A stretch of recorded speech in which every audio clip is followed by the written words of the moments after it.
আসসালামু আলাইকুম।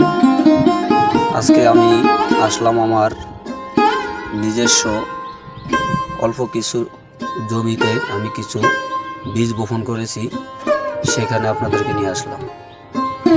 আমি একটা চাকরি করি, চাকরির পাশাপাশি আমি আমার এই ক্ষুদ্র জমিটাকে আমি ফালায় রাখি নাই। আমি এখানে একটার পর একটা ফসল উৎপাদন করে আসছি। আমার আজ কিছুদিন আগে এখান থেকে আলু উৎপাদন করেছি।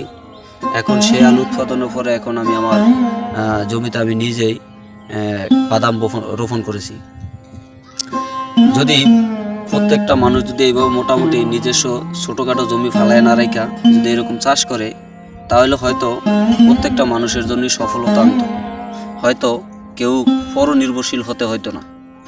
আজ আমরা এখানে মোটামুটি যেটুকু জায়গায় হয়তো করছি, তাতে দেখা গেছে 3-4 পদের জিনিস আমরা উৎপাদন করতে সক্ষম হয়েছি।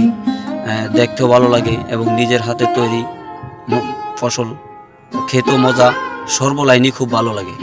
তো আমি আশা করি বাংলাদেশে প্রত্যেকটা মানুষ যদি এরকম ছোট ছোট জমিগুলো ফালায় না রেখা যদি কাজে লাগায়, তাহলে বাংলাদেশে হয়তো সরকার থেকে শুরু করে সর্বক্ষেত্রে তারা ভালো একটা অবদান রাখতে সক্ষম হইতো, আমি আশা করি।